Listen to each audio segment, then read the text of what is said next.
Hello and welcome to Soul Guide Society, where we take you on a journey of self-discovery as we explore a wide range of topics from the basics of astrology and energy work to deeper mysteries of consciousness and spirituality.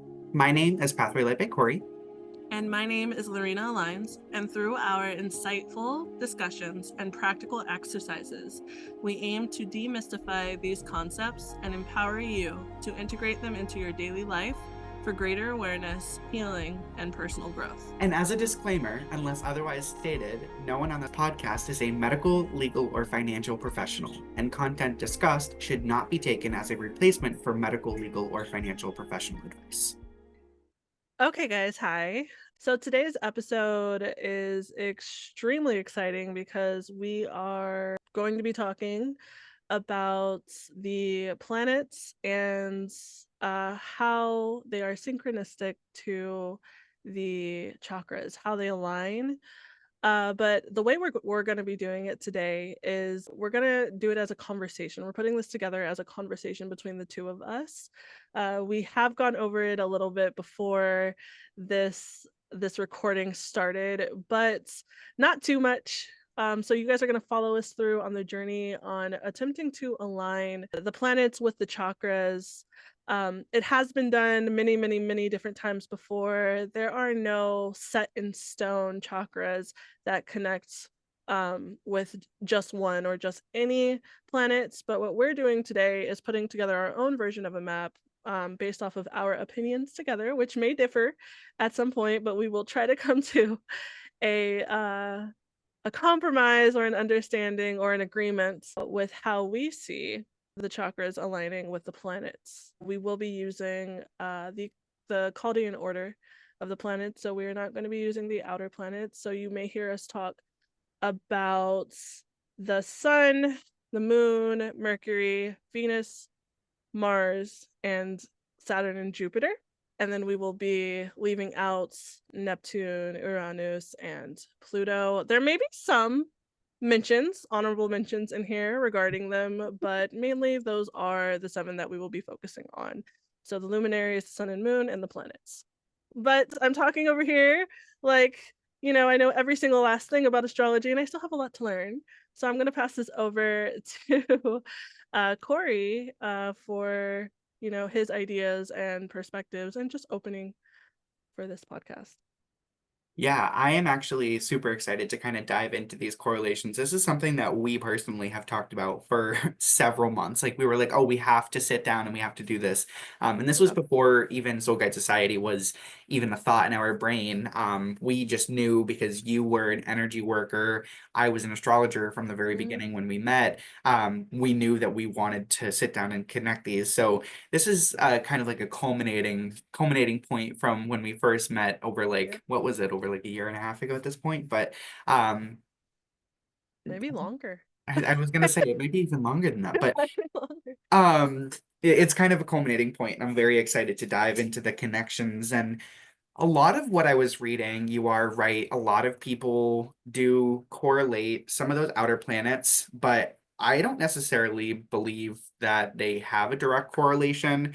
And that's part of the reason, or part of the thing that we talked about prior to this and prior to hitting record was how do we connect just on a very basic level? Do we want to include those outer planets? And part of my philosophy on not including those outer planets is they are in astrology what we call transpersonal planets. And transpersonal planets are something that are generational, right? They are something that don't necessarily have as much of an individual impact. There are certain scenarios where Uranus, Neptune, and Pluto all have a point of prominence and they have a direct personal impact. Yeah. But when we're talking about the alignment between chakras and the planets, I would not necessarily look at those transpersonal planets and correlate them specifically with an individual's energy to that degree, just because in my belief they're more generational. So that's part of the reason why I would separate them. I don't necessarily know what your philosophy wasn't So separated. what's so funny about that now that I'm thinking about it, and this is on topic, but it might skew a little bit. We just recently were talking about the laws of Ra. You brought that up to me and I ended up reading that Yeah. book. So what's funny is they talk about astrology within that book. And just a quick rundown. It is a little, I mean, we are very woo-woo people. So if you're not here for the woo-woo, I don't know what you're doing here. Just kidding.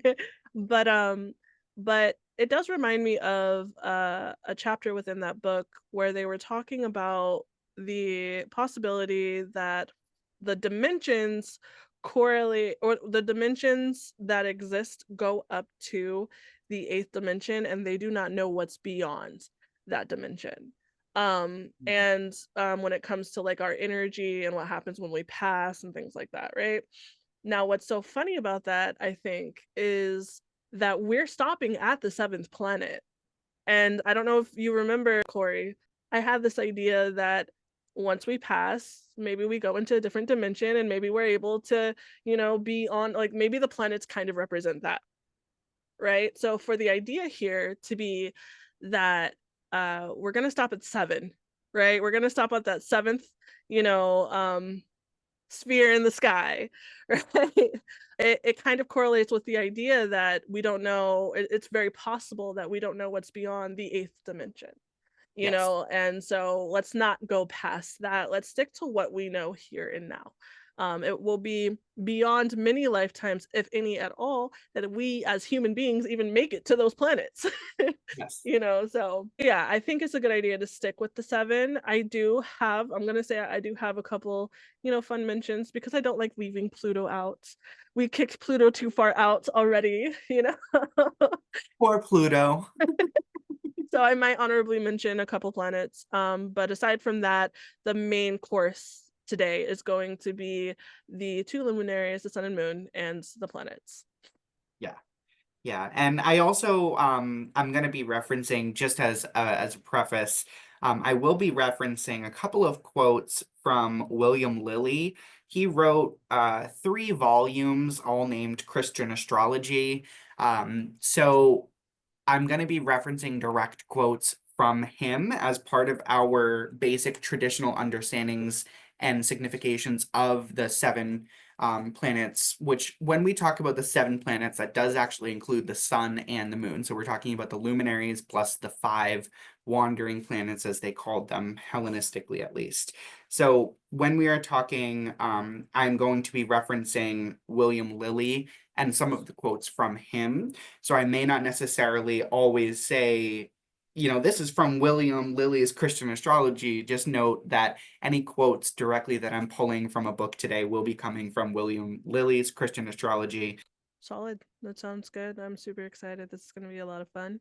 Uh, and I want to jump right into it, Yeah, right? Why not? Do we want to start from like the beginning of the Chaldean order, or do we just want to like choose a planet? Like, what do we want to do? I think we should actually try and build from the bottom up from the chakra system, like start from the root and work Yeah, okay. up from the root. Absolutely. All right. So the root chakra is the first chakra, as we know. That is the chakra that deals with groundedness, which is probably the biggest um indicator for me for what I technically think would connect to that chakra. The root is also about stability, grounded stability, safety, security, making sure things are getting done properly, feeling comfortable. I just also want to mention something we talked about right before we jumped into this recording, which was maybe noticing the unbalanced and balanced and overactive and underactive characteristics of these things too, because of how well they mix with that same notion with astrology, right? With the planets, with the malefic and benefic characteristics of a specific planet, right? So the root can be very paranoid sometimes, and it can also be very stubborn sometimes. So I thought that was very important to note. Now, I am the energy worker, so I wanted to start with like the characteristics of the the chakra itself, but I want you to go ahead and like lead off if you want. The what you connect the root chakra to, and I'll let you know if I think so too, but you're the expert on that end completely, right? So Um, Based off of a lot of what you were saying, I would maybe consider that to be a Saturnian yeah, placement. that's what I was saying. Um, Why do you say that? So, well, there's a couple of reasons. The main reason with it having to be with stability, Right. right? The main thing having to be stability, groundedness, your ability, your foundation, Mhm. essentially. And those are all Saturnian themes. I also, at least in my perspective, from my experience anyway, the root is the one that takes the longest to get into alignment. Yes. And again, that's just from my perspective. I don't know if that's a general.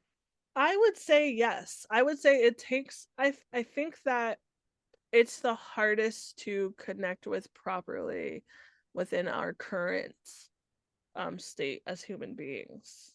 To be able to be rooted and real and stable is very difficult. I also want to say I completely agreed with you. I put it on my Google Docs. That was the first thing I put, was like the first thing I thought of when I thought of root was Capricorn, and I thought of its ruler, right? Which is Saturn. Yeah, So it was immediate. It was absolutely immediate. yeah. And I will say the other thing that kind of led me to that was when you were talking about that jealousy aspect, that kind of malefic Yeah. nature. Hmm. Um, Jealousy, stubborn, paranoid. yeah, so this is actually a direct quote from the book, um, referencing the significations of Saturn. Mhm. So when Saturn is uh basically malefic and it's not well placed in a chart, then he is envious, Mhm. covetous, jealous, and mistrustful, timorous, sordid, Mhm. outwardly dissembling, sluggish, Dissembling is a suspicious, great word. Sluggish stubborn. is a great word too. Yeah, yeah. Yeah. Stubborn, a Mhm. contemner of woman, a close liar, malicious, murmuring, never contented, and ever repining. So this is written in old language, old English, because this was written in the Yeah, 1600s. because So I've never heard ever repining before. no. I'm like, So okay. yeah, so a lot of this, I'm like the reason why I'm stumbling through it is because Mhm. it's written very weirdly, and a lot of their S's are actually written closer to what looks like an F. So you have Oh, to read through that. So that's part of the reason why I'm stumbling through this a little bit. oh, But that's so interesting. yeah, that directly correlates to what you were talking about and what Yeah, that looks like when the root is out of alignment, yeah, right? It's the same Saturnian theme when when Saturn is out of alignment within somebody's chart or not well placed within a chart. yes.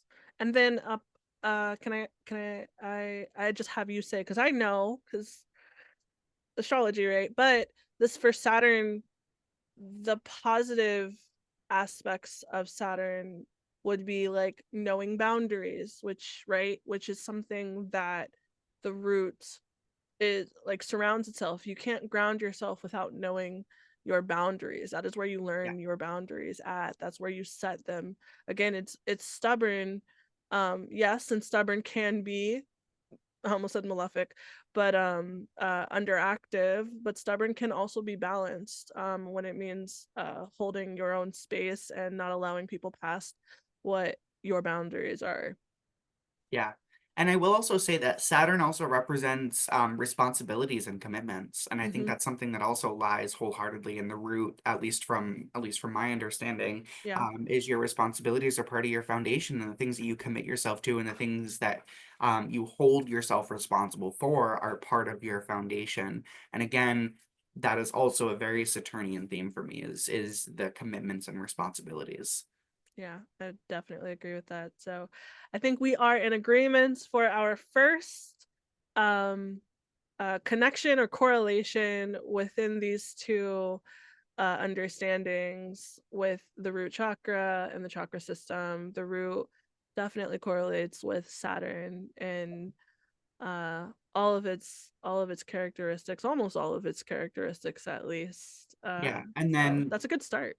just to kind of finalize on that, just because I wanted to bring this up as well, Mhm. the tarot card that's associated with Saturn is the world.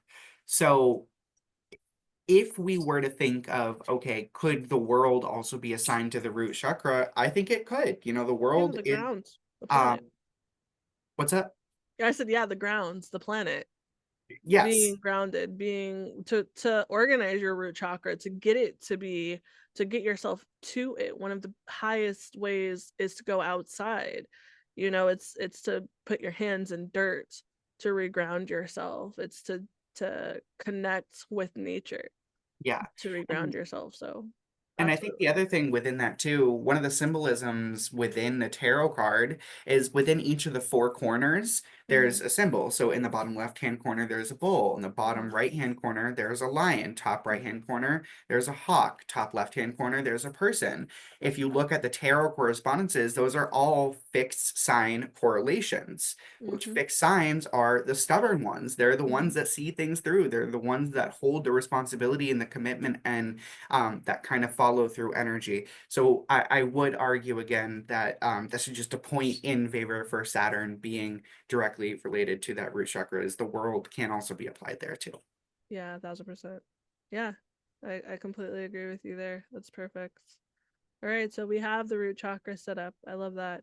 Yeah. So the root and Saturn are now at the bottom of the list. They're both sitting in the same place. Let's move on up. So the next chakra after the root chakra is the sacral. It's the sacral chakra. This chakra is the very first thing you'll think of when you think of the sacral chakra is sexuality. It is flow. It is creativity.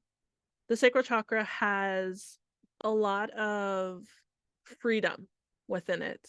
It is very much so, again, sexual, action based. It likes to get things done almost immediately. Maybe when it's overactive, it is doing things too quickly, going by your gut over anything else. It is very much so a active, very active a chakra. And when it is underactive, it is extremely unsure about going about things. What's the opposite of courageous? Cowardly. Terrified? What is it? Cowardly. Yes, cowardly. The sacral chakra may slow you down a little bit.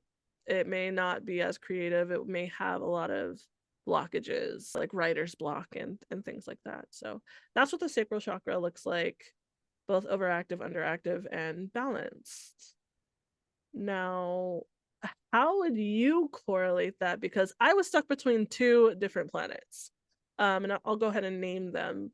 I was stuck between Mars, which is the planet of action and also sexuality in general. When you think of sexual things, I think of Mars. Let me know if that's right. I believe that's right. Yeah, And at least then sex drive. yeah, sex drive, yes. And then when I also moved into the sacral chakra, also being something that is very expansive, it likes to create things, it likes to do a lot of things at once. I also thought of Jupiter, but I have Jupiter in a solid place right now in my list that I don't necessarily want to move it to the sacral chakra. But let's figure it out. Where are you? Yeah, I'm in agreement that Mars would definitely kind of take that prominence of the sacral position. And this is actually something that's contrary to what a lot of people believe. Within doing my research on what other people believe, what the correlation is between them, a lot of people in general correlated Jupiter and Venus to be that that sacral energy. Um, Oh, okay. Yeah, and I remember I Venus. Yes.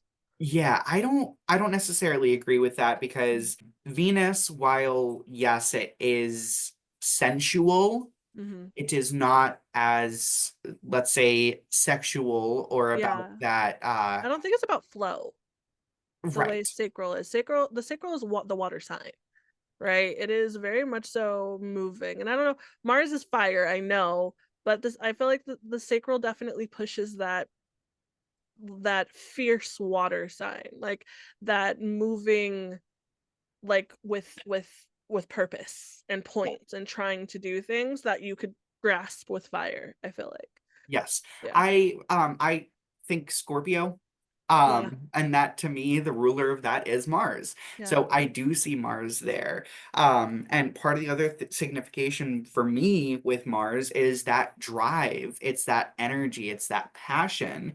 And for me, Mars, when I was initially sitting down and looking at this, I was like, well, Mars could go with the solar plexus as well, because the solar plexus is your drive. Your solar Mm-hmm. plexus is also your creativity. It's your while your sacral, and correct me if I'm wrong, your sacral is your creation center. Your solar plexus is your confidence center, but that's also where creation exists too, because you Mm-hmm. there's a certain level of They work together. Yeah, they blend. That's one thing about the chakras, and I want everyone to know this is when it comes to chakras, they blend into each other quite often.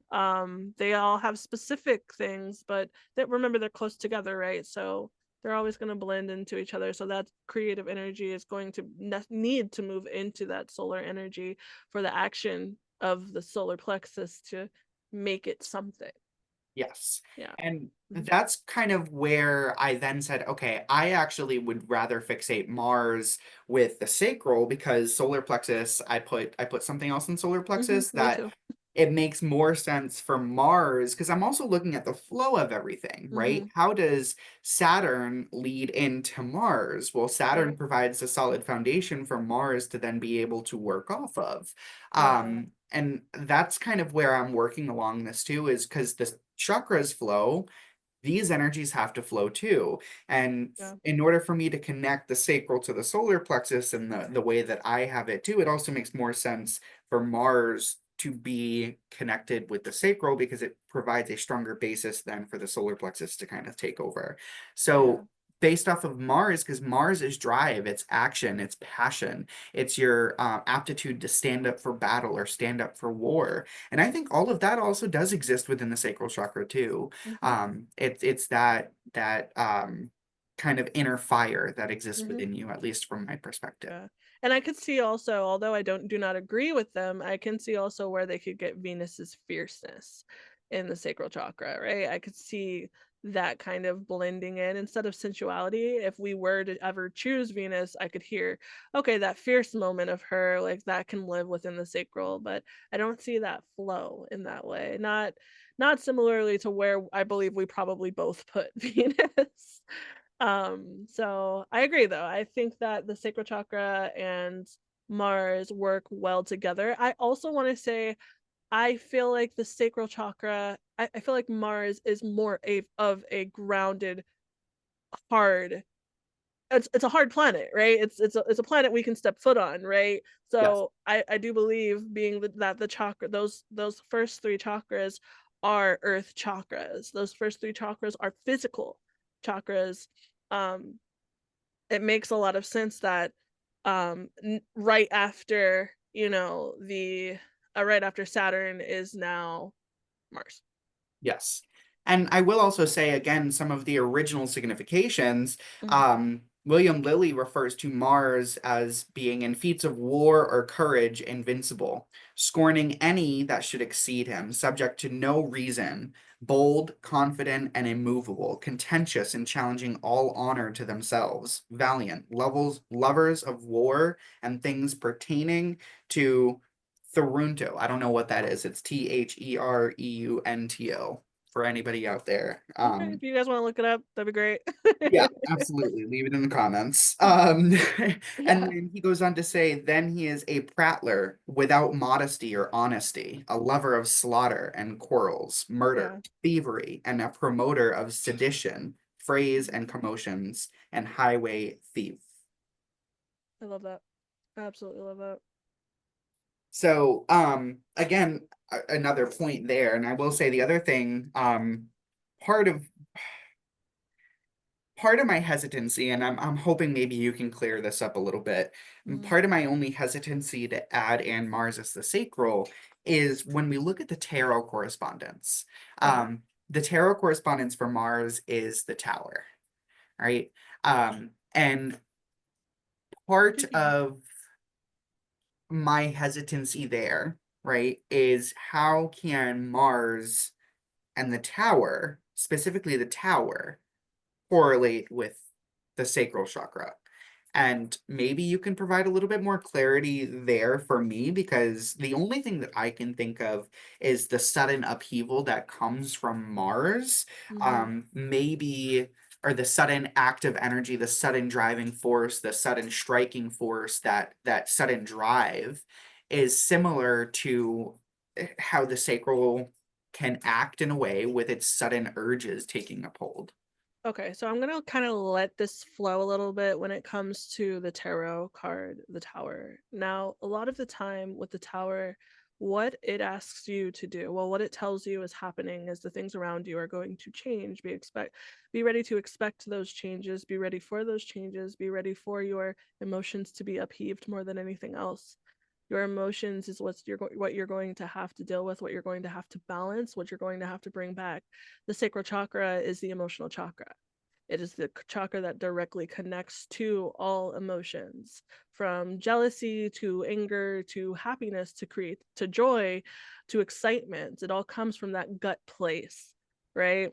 So the tower could be Mars has a specific idea, right? When we think of Mars, we definitely quite often think of war. We quite often think of action. We think of things happening in maybe even a very aggressive manner. So maybe Mars leans more towards I'm going to say malefic, but the overactive side of the sacral chakra, which is very quick, which is very action based, which is very emotional, which is very, you know, I'm going to do what I want and it's going to be aggressive and I'm going to make sure things happen because of how I feel they should happen, Instinctive. right? Very instinctive, yeah. So it may just lean more on one side of the sacral chakra than the whole sacral chakra. But then we have to think about Mars when it is balanced, right? And how, yes, it is very action based, and yes, it is. I don't know.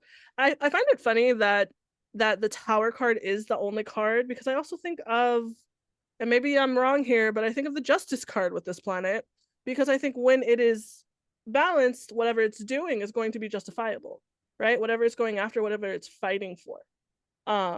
Maybe. I don't know. You tell me if I'm wrong. Justice is traditionally more associated with Libra, Okay. the Libra card. Uh, Okay. but I do see you. I do see what you're saying, but and especially more in its higher form, definitely more Right. in its higher form. Yeah. But at the same time too, the tower, when it's not wreaking absolute havoc, if we prepare for the tower, Hmm. I also do think that's a solid representation of what Mars in its higher form can look like as well. And Or the best way to prepare for the tower, because you can't necessarily prepare for the tower, is to do things that still feel good to you. Whatever's in your control, you handle, right? And that's where your creativity comes in when it comes to the sacral chakra. The sacral chakra will bring you back to, if your whole world around you is falling apart, but you still have your knitting needles and you still have your yarn, you can go back into that creative person that you are. You can go back into those emotions that remind you of what feels good even when everything around you is going wrong, and that's what the tower card asks you to do yeah, quite yeah, often. absolutely. Okay, okay. So I think that kind of clears up my hesitation there, because Yeah, we're honest people here. We aren't gonna, at least me, and I we're not know. going to force it in a hole. It's got to go the right way. Right. It's all gotta connect. Hmm. And when it doesn't, we've gotta either figure out why it doesn't connect, or Hmm. if there's something that we're missing. So I think um this is the closest that we could get with yeah. Mars, and if anyone thinks differently, feel free to let us know in the comments. Yeah, Yeah. absolutely. Because like I said, there are other interpretations out there, but I Hmm. think just based off of what we what we believe, that would have a correlation. Now, I Yeah. will say some people also, and this is just little Pluto's honorary mention from me, some people do associate Pluto with the sacral chakra. So Okay. again, this is just something that, like, within my, like, I read through a lot of different people's articles online. This is not citing one specific source. This is citing many, many, many different sources and a general understanding, or not a general understanding, but kind of a general understanding, because again, there's no set implication to how these correlate. Mm-hmm. Um, some people correlate Pluto with the sacral chakra, and I don't necessarily, I can see that. I can see Yeah. that, but I don't necessarily think that it holds everything that it needs to hold. I don't know. I don't know. When I think about that, I don't know what exactly we'd connect it to when it comes to the sacral. I I and I think of Pluto as the three like highest things I think of Pluto is, you know, almost said resurrection, but rebirth and death and um I know there's others, but they're not coming to me right now. But those are the main things, and I don't see that in the sacral chakra. So I definitely see more life-giving. It is more of the it's water, you know, it's more of the life-giving thing. Unless it's frozen, I guess. Pluto cold. I mean, I guess I could connect it a little bit. I think it more comes from Pluto's association with intensity and power, um, Okay. and how that can connect with the sacral. Now, I my always forget power is is Pluto. I always forget that. yeah, Yeah. intensity and power is Mhm. also Pluto. So I can see how they would connect that. I just don't necessarily agree entirely because again, then we also have the associations of death and rebirth, and I don't Mhm. understand necessarily how death and rebirth can also directly tie in with The reproductive the the reproductive reproductive. system, maybe. Maybe I'll give them that, like Yeah, boring something into this world, maybe, but yeah. it's an Now, honorary mention, if anything. it is. Now, I will also say the other thing that I will give it is another potential belief within astrology is that Pluto is the evolved version of Mars. Oh, okay, So, so that's valid. yeah, so there is some of that tie-in as well. So I can see how there's that correlation. So Mhm, I will say, and again, that's the honorable mention for Pluto for me, but my general belief, especially based off of our conversation, is that Mars is going to be more closely tied to that sacral chakra energy. definitely, definitely. Okay, so we've come to uh consensus and agreements. So we have so far the root chakra is Saturn and the sacral chakra we have connected to Mars. Yes. So in that order, we are going to move up to the solar plexus. The solar plexus, if you guys don't know already, I always say it like this, it's located in the middle of your stomach. It is your action, it is your ego, it is your courage, it is your bravery, it is your worry and anxiety, it is that nervous feeling in your stomach. When it is balanced, I do want to say that the emotions that connect to it are all those positive emotions that I just said, with courage and action and getting things done and being brave about them. When it is unbalanced, we would say it is nervousness, it is worry, it is fear, it is shyness. It is not being able to be in front of a crowd or a camera. That is the unbalanced version of a solar plexus. Now, I'm just gonna have us 1, 2, 3 it, right? Because I feel like we both think it's the same thing. Because one of the big things about our solar plexus, what really lives in our solar plexus, is the ego. So if you want to one, what is it on three? 1, 2, 3, the The sun. sun. Yeah, Yes. Yes. absolutely. And you could go ahead and go into why we think it's the sun. I mean, for me, solar. Yeah. It's in the name. Yeah. Uh, That part. that was just the first thing that kind of set me off on that. But Mhm. then yeah, when we think about the sun, I think of ego, I think of confidence, I think of personality. I think of a lot of things when I think of the sun. So I think of that boldness. I think of potentially arrogance as well. I think of Absolutely. overconfidence. I think of like when you were talking about when it's diminished, I think when the sun is in a depleted position, we have someone who isn't necessarily as confident in themselves or gives their personal power away to other people. Mm-hmm. One of the biggest contenders for that, unfortunately, love you Libras, but Libras, you're one of the biggest contenders for giving out your personal power in order to satisfy the other person or in order to appease the people around you. And part of that is because when the sun is in Libra, it is in its depression, right? It's in the sign of its depression. So part of that association comes from it is unable to fully express itself. It is unable to honor itself and its own energy. So, again, this all for me ties back to the solar plexus thing.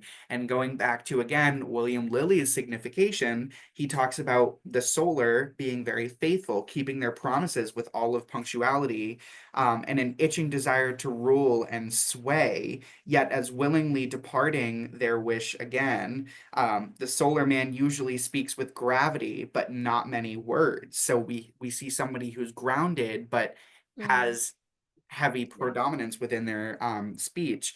Then the solar man is also arrogant and proud, Mm-hmm. disdaining all men, cracking of his pedigree. He is pure blind in sight and judgment, Mm-hmm. restless, troublesome, and domineering. Which, again, when we're talking about the solar plexus being over tilted or over exalt over energized, Overactive, yeah. that domineering energy. Mm-hmm. Yeah, the overactive solar plexus is quite often very dominating. It is very overconfident and not like, not like I know I can do it and I'm better than everyone else in the sense. Well, yeah, exactly like that. Yes. That I'm better than everyone else. Ego. It is really very much so egotistical. The solar plexus is known for that when it is overactive. It tries to rule everything, as Willie said, the ruling nature is heavy when it's overactive. But when the solar plexus is balanced, there is this ruling nature still, but it's less needed to rule everything around it and more needed to rule in the time that it is necessary for it to rule, which is very much so a sun, in my opinion, a sun characteristic when the sun is at home and happy. Yes. Yeah. And Yeah. this is part of the reason why I had to assign Mars for the sacral chakra as well, Mm-hmm. because when I was debating between Mars and Jupiter, I didn't quite see how Jupiter provided the foundation needed for the sun to then take that and move with the confidence and the Yeah. boldness that it needed to move into the solar plexus. Yeah. So I see more of that with Mars. And then again, when we're talking about the flow of energy, for it to go from Mars to Sun is a Mm-hmm. lot more, Yeah. And it makes a lot more sense. And especially sense. when we're Yeah. talking about when we have somebody who's got that overactive solar plexus, Mm-hmm. at least from my understanding, it means that there's a blockage from the solar plexus to the heart, which means Yes. there's a buildup of energy right there, which also means that there's a potential buildup of energy right under there in the sacral chakra, which is that Yes. Mars energy, which is that domineering energy. So Yes. it absolutely 100%. would make sense that it flows through from one to the Yep. other. I do see that. That makes a lot of sense. I could definitely make that correlation. I love the way that you're blending it into each other like that. I think that's really, really cool. In comparison to the way the root, sacral, and solar blend into each other. So yeah, Yeah, that works. I yeah, think I don't think we need to spend too much time on the sun. The sun definitely has its name within the chakra, so yeah. so it's kind of And claimed it for us. it did. And the only other thing, because we've talked about it thus far, I didn't want to leave it out for the sun. I know the sun gets its enough attention as it is being the sun, but the tarot correlation for the sun is Mhm. the sun card. No The sun way. card is about child, yeah. You know, it's funny. People think that that is very easy to distinguish, but the sun No, card is directly correlated with the sun, whereas the moon card is more directly correlated with Pisces. with, Pisces. yeah, the moon card is more correlated with Pisces. Yeah. So it is very interesting to see how that all connects together, like from the perspective of tarot into astrology. Mm, Now, when we're talking about, again, the tarot sun card, it is youthful energy, it is vibrance, mhm. it is that um, revitalization is kind of the word that I want to use for it. It is Right. the brightness and the happiness. And again, those are all solar plexus things that I think about. Right. Yeah, I agree. I definitely agree. The sun card in I want to say it in reverse is even still quite, it's not too detrimental. Yeah. Whenever we see the sun definitely gives off, no matter if it's in detriment or upset or anything, it still gives off like, I got this, I'm gonna do this anyway, you know? Like, so so either way, it definitely like it gets done when it needs to get done. So I think that's perfect. I think that adding that to the solar plexus is easy. Yeah.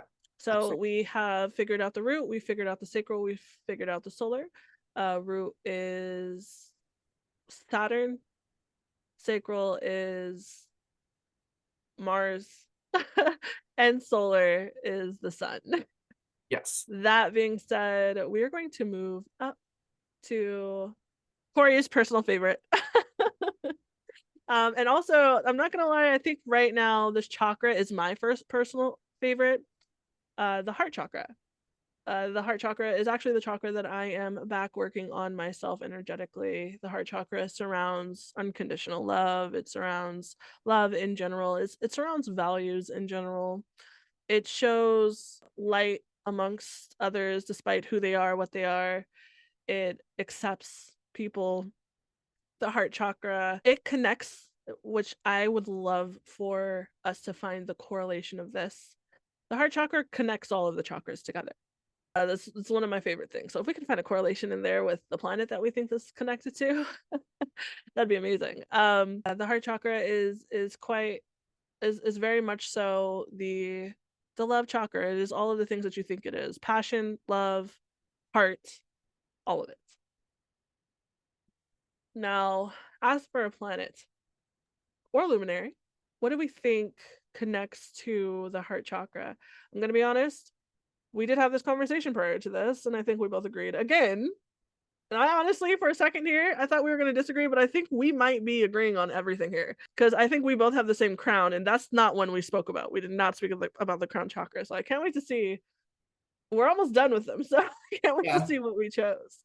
But Um, I would love for you to go ahead and connect that heart chakra for us.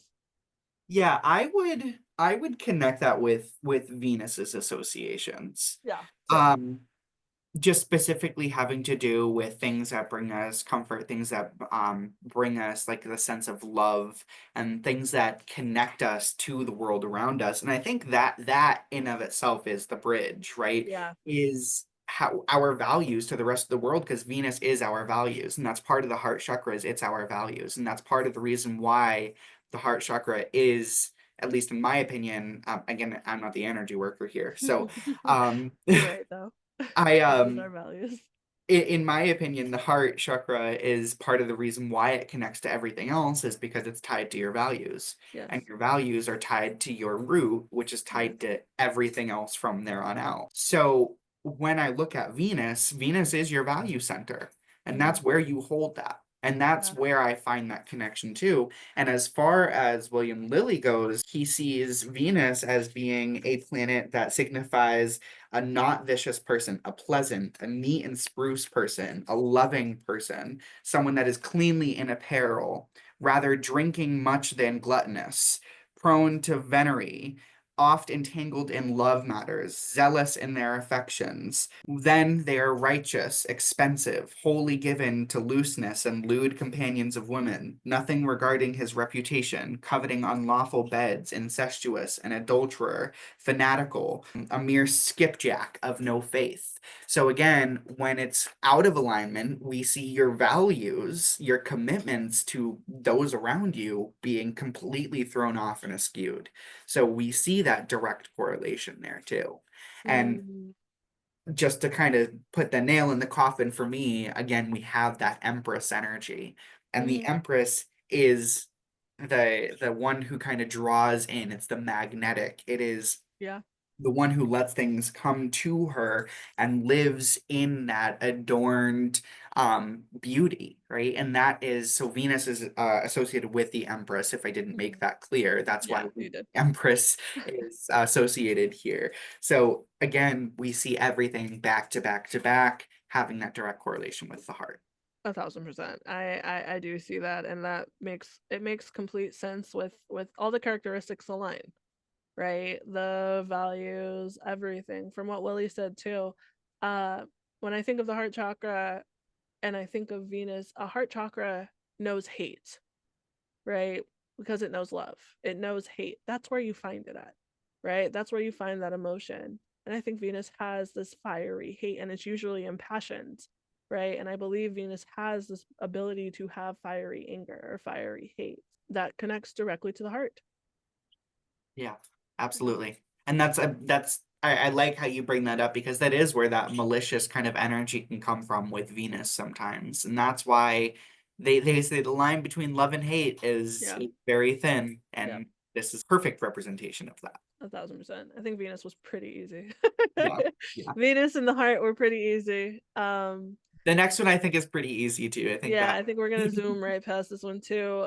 This Corey has told me, because I did not do full research. I have for a while on this, but Corey has told me we're moving up from the heart. So we've gotten the root, the sacral, the solar, and the heart. Root being Saturn, sacral being Mars, solar being the sun, and the heart being Venus. And now we're going to move up to the throat. And the throat chakra, Corey has told me, is the same amongst almost all beliefs and understandings from what we've seen. And what would that be, friends? Mercury, Yes. yeah, absolutely. But just for one moment, just because I did want to touch on this and just to keep some level of consistency, Yeah. I want to just take a step back to the heart and talk about how the solar plexus and the sun is also a very good lead-in for Venus to be the next Oh, step. right, the blend in. Yeah. Yeah. And how that kind of blends in. Just because I think that the sun, the confidence, that vitality Hmm. gives you the foundation that you need to move into what matters to you in your heart. Yeah. Yeah. Um, it, Having the ability to have that action within the solar, right? To be able to make action, to be able to stand up, to be able to move, to be able to push. yes, It needs to blend into your values. It needs to blend yes, into how you're going to what you're going to put this into, what you trust, what you believe in, what you know, right? yes, To be true to yourself. So yeah, I agree. absolutely, Uh, absolutely. then moving up to the throat, I also do want to say with the throat, just to keep things consistent here, Yeah, the throat's characteristics are the obviously when we're talking about throat, we're talking about vocals, and when we're talking about and many other things, but vocals meaning communication, right? We're talking about thought processes. We are talking about all forms of speaking. Even body language is a part of the throat chakra. We are also talking about connecting to our true selves and speaking our minds as best as you can. That is what a balanced throat chakra does. Now, if it's unbalanced, it may stay quiet, it may keep to itself, it may stop talking, it may talk too much, it may yell over people, depending on what kind of balancing it is or unbalanced issue it is. Yeah, it can lie. The throat chakra is a good liar when it's unbalanced on both sides. Yeah, that's what the throat chakra is. That's its characteristics. So, as Corey said, the connection to the throat chakra is Mercury, and if you want to, you can go deeper into that. yeah. So Mercury, from an astrological standpoint, represents your communication and how you interact with your direct environment. Yeah. Hellenistically, it represented short distance travel, engagement with your direct environment. It represented exchange of information in any Mhm. way, shape, or form. But it also represented versatility, right? And being able to be versatile in nature. And I think all of those connect back to the throat. Now, something else that I believe or that I've read in the past about the throat chakra, and again, correct me if I'm wrong, is that the throat chakra is also your manifestation center in combination with your heart center. Yeah, I was So gonna say the heart center, but yes, that is correct. yeah, but part of the reason why they said the throat is because the throat is the bridge to the physical world from the personal.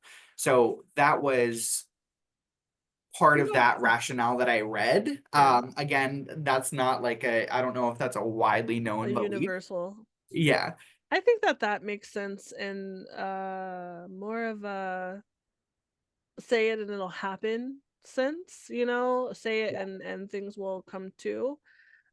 I do believe for me personally, because that was definitely a study, and not even just for me personally, just what I've seen, I guess, amongst others is the the the connection of all the chakras is the manifesting center.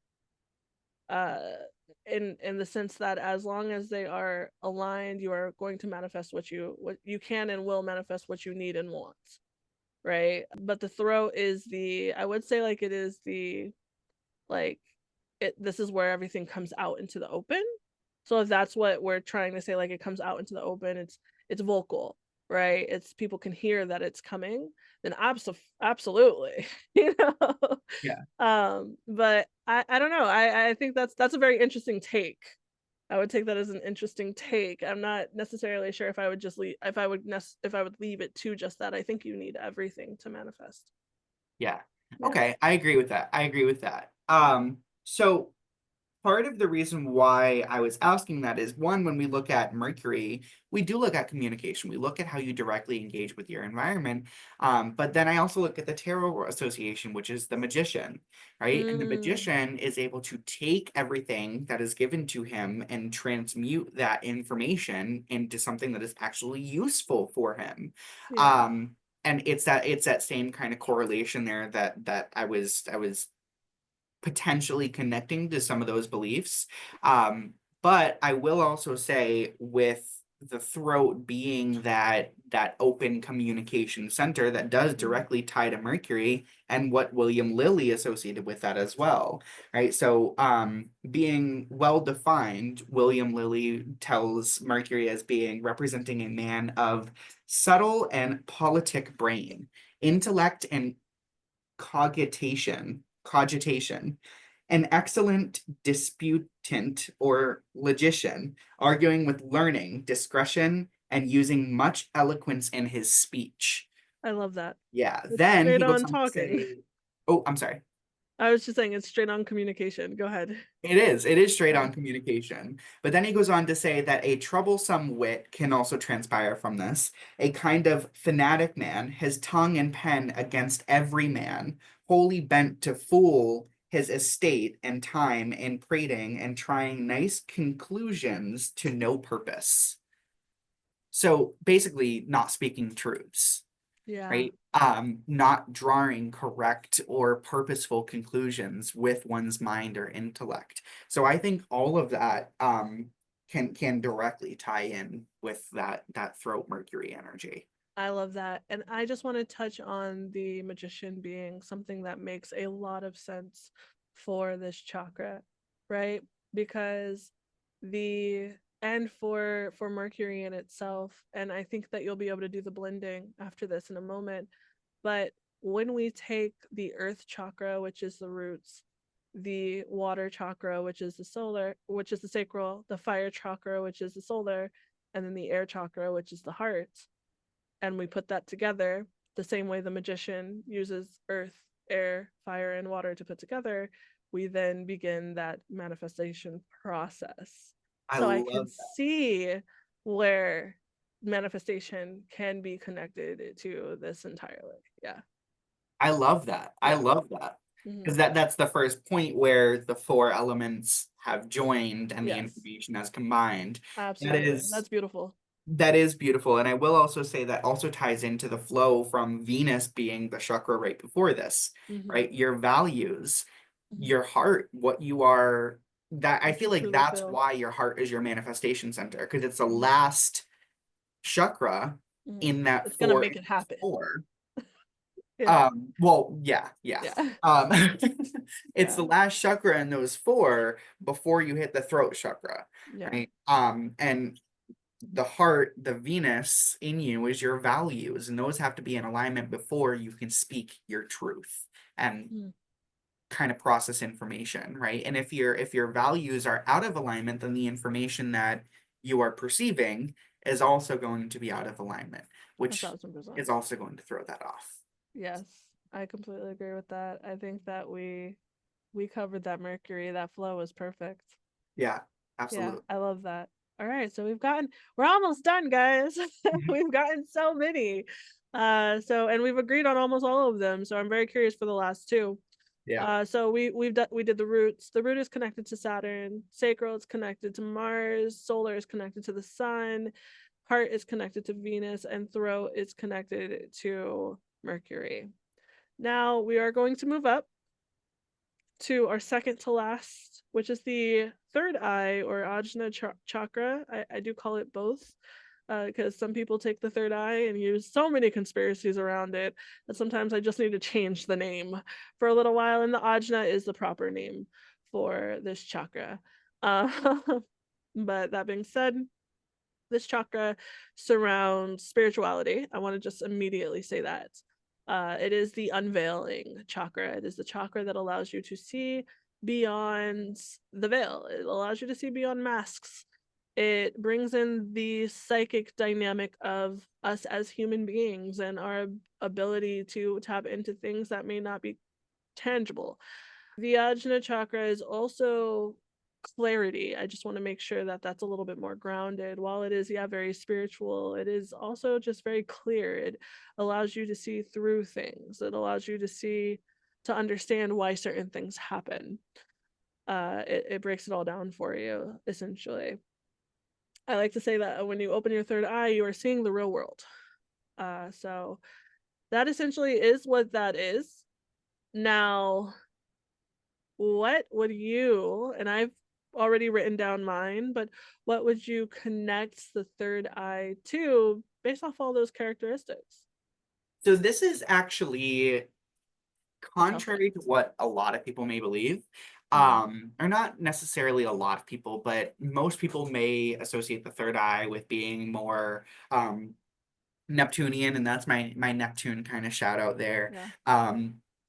Being more Neptunian, but I argue this is a Jupiterian association.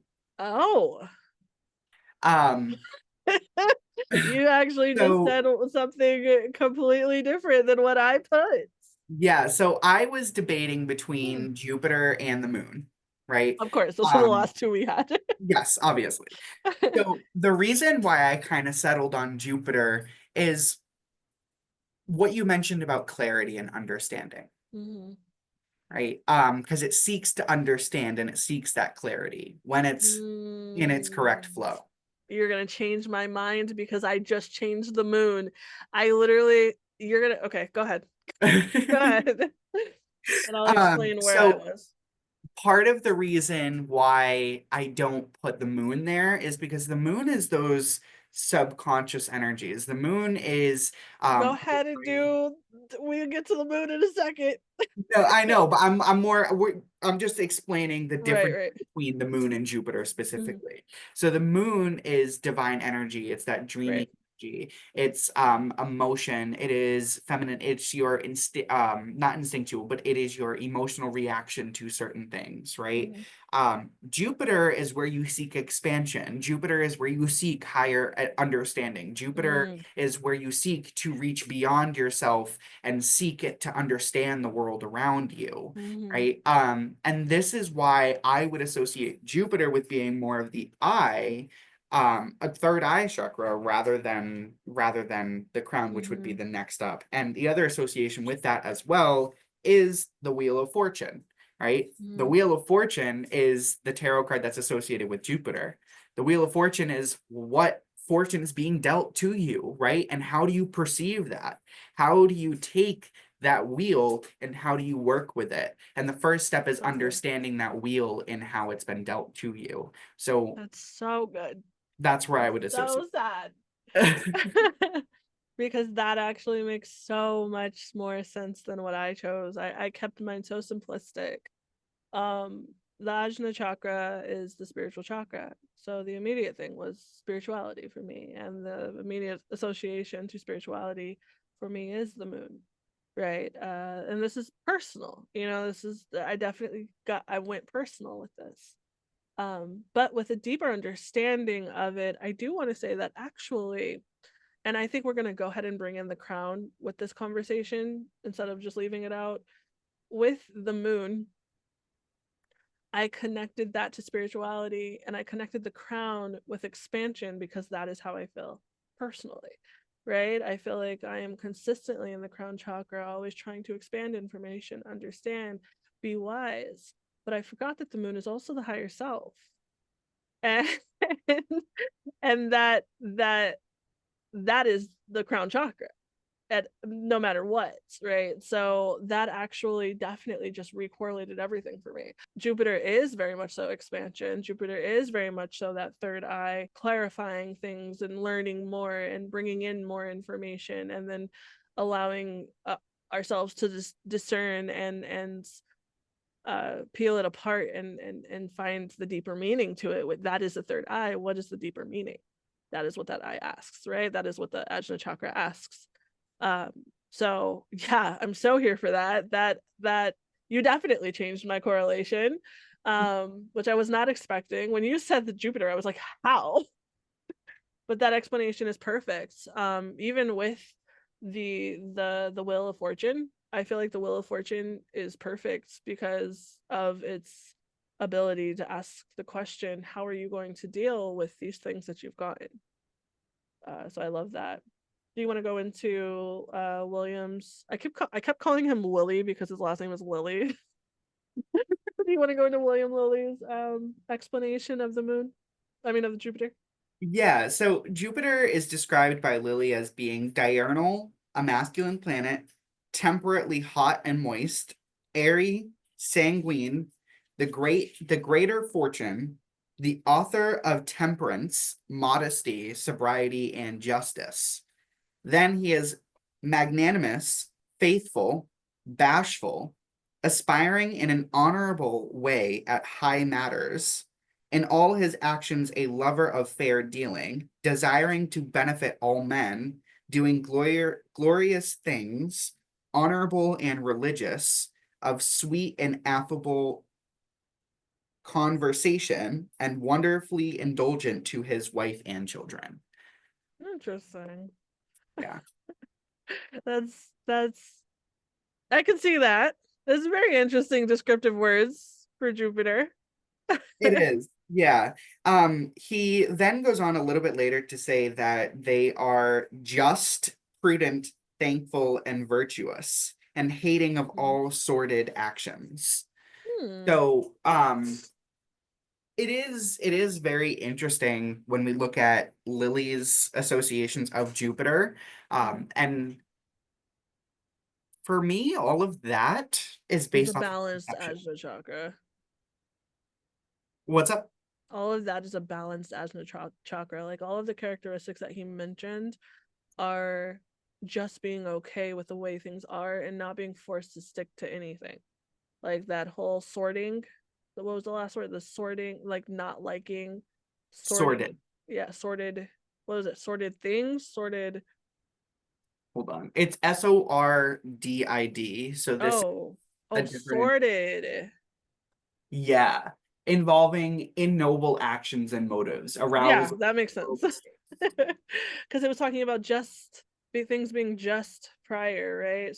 Yeah, Um, so yeah, I completely see that. I can see where that is something the third eye would talk about because once it gets clarity, it wants things to make sense and be proper. It wants things to be aligned. it does. So yeah, that's valid. I could see that 100%.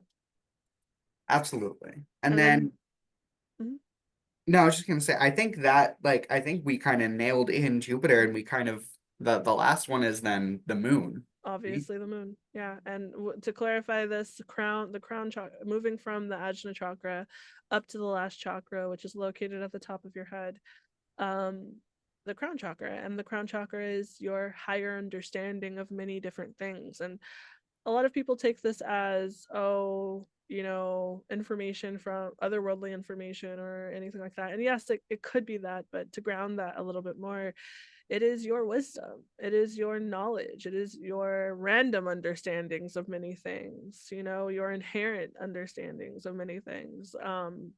The crown chakra is your higher self. It is quite often the good of you, and the value, all of your values coming together in you and showing itself out of you.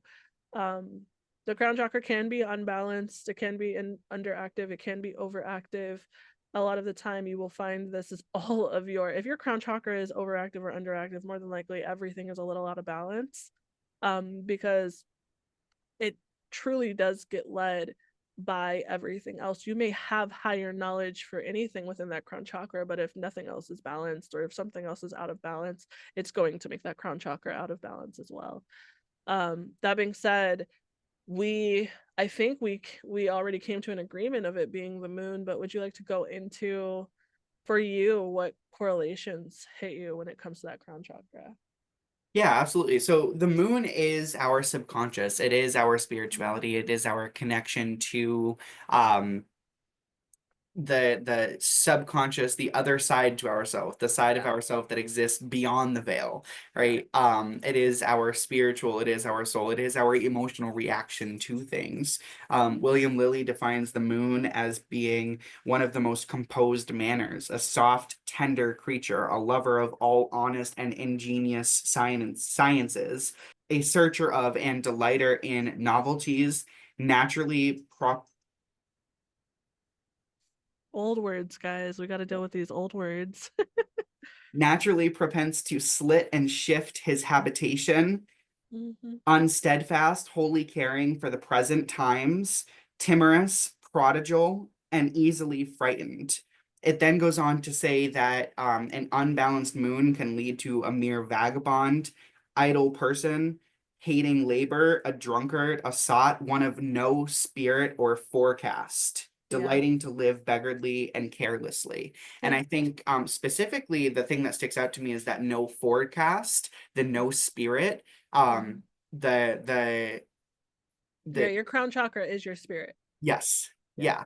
So when we have that misalignment, we see the direct imposition that it can have on the moon, yeah, or the crown.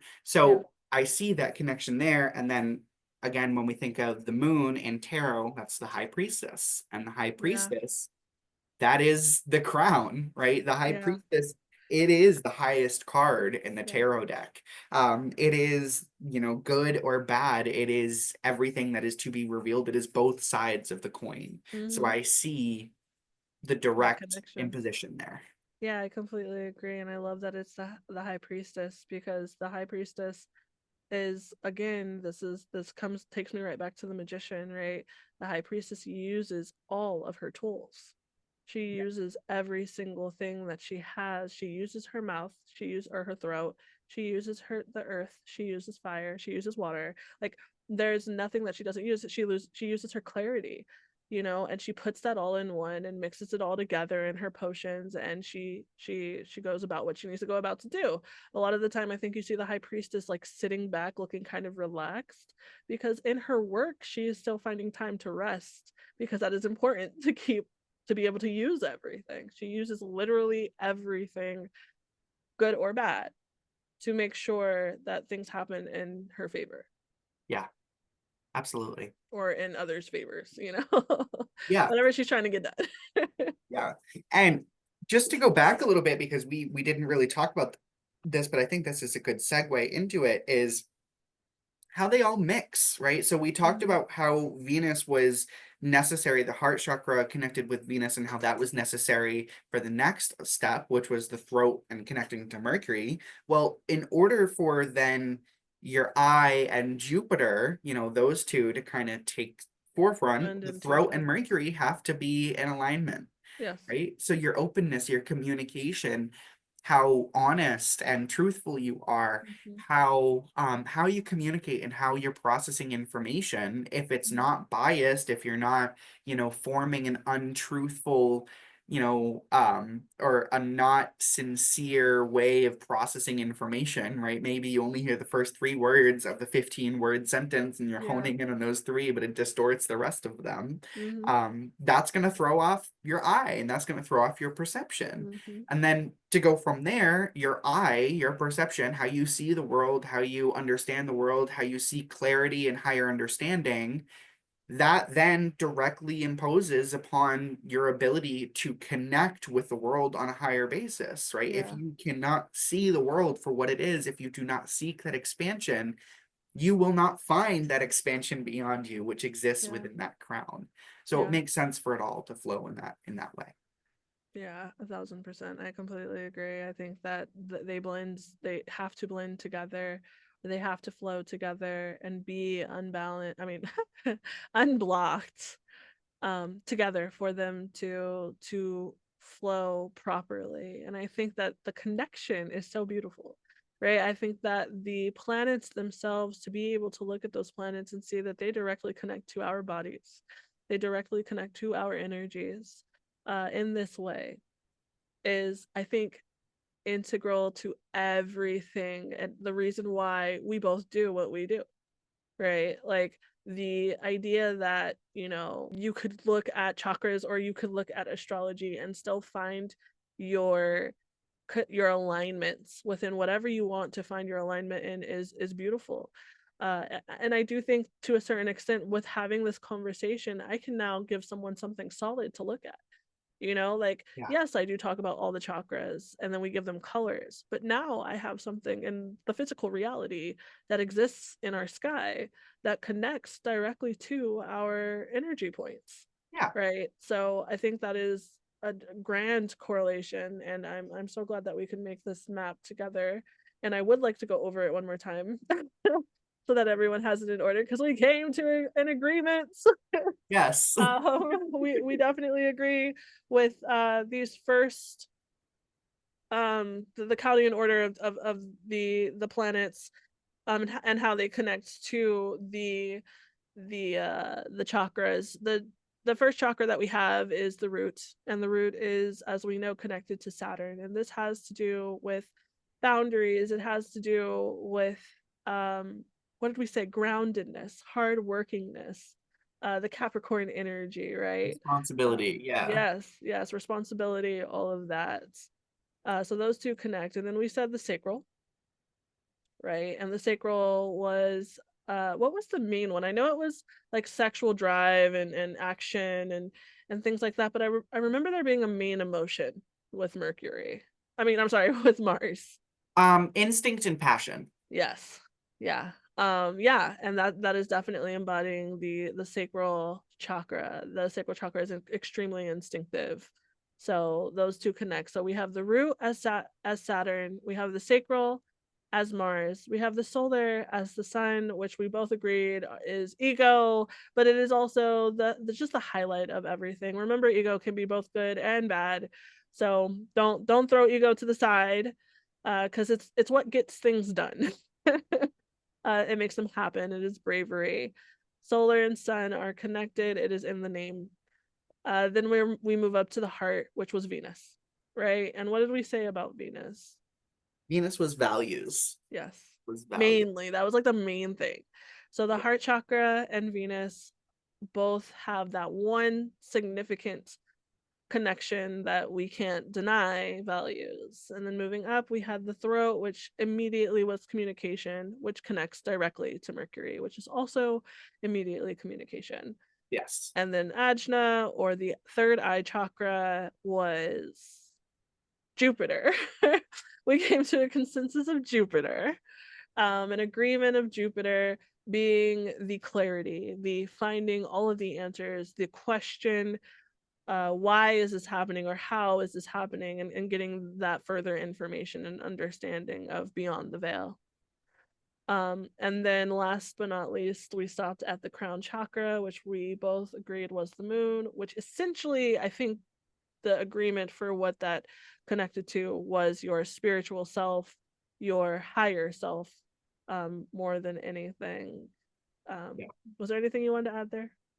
No, nothing that I wanted to add. The only thing that I want to add is I guess for both us and for anybody listening is there is still research to be done. This isn't set in stone, No. one of the things that we can do is if we look at the transits in the sky, if something is happening in your chart that is not well placed, how does it affect your actual chakra system? Do you see a direct imposition on that alignment within you? Mhm. And I guess that's the mission or objective that I will give everyone going out of this is Yeah. let's look at the alignment. Let's Yeah. look at what's happening in the sky. When something goes retrograde, let's say Venus goes retrograde, do we have a direct imposition on your heart chakra? When Mhm. Saturn is, affecting, let's say Saturn is your chart malefic and Saturn makes a hard aspect somewhere in your chart, transiting Saturn makes a hard aspect somewhere in your chart, maybe that then affects your root chakra. So look and see what is the actual transit in the sky and how does that directly impose upon your system. And that would be kind of where we go and how we verify this methodology going forward. Yeah. And I want to piggyback on that and say vice versa, right?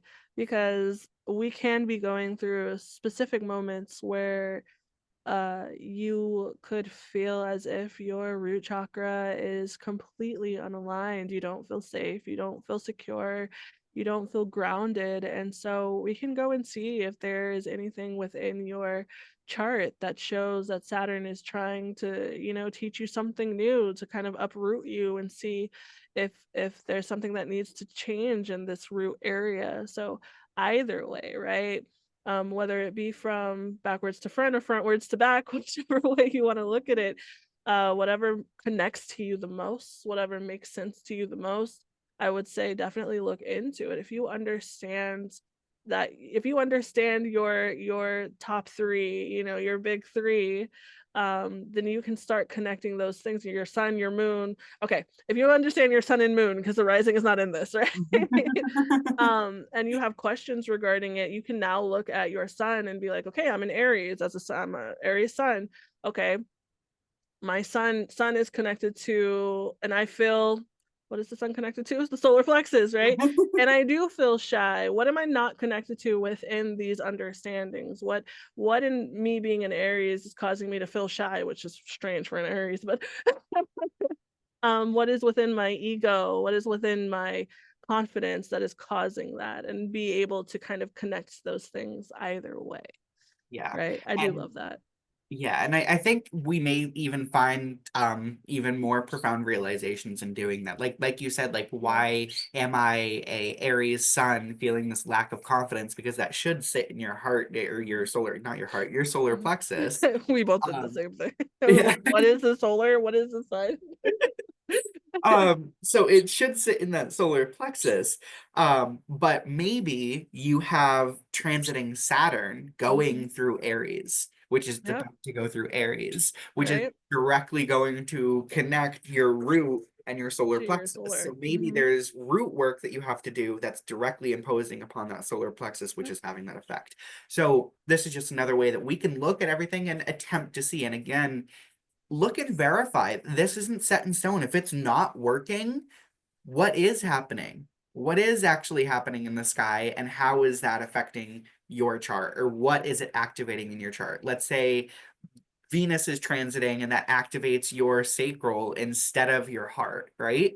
Yep. Look at that too, and then go with that. This requires research and analyzation. So continue.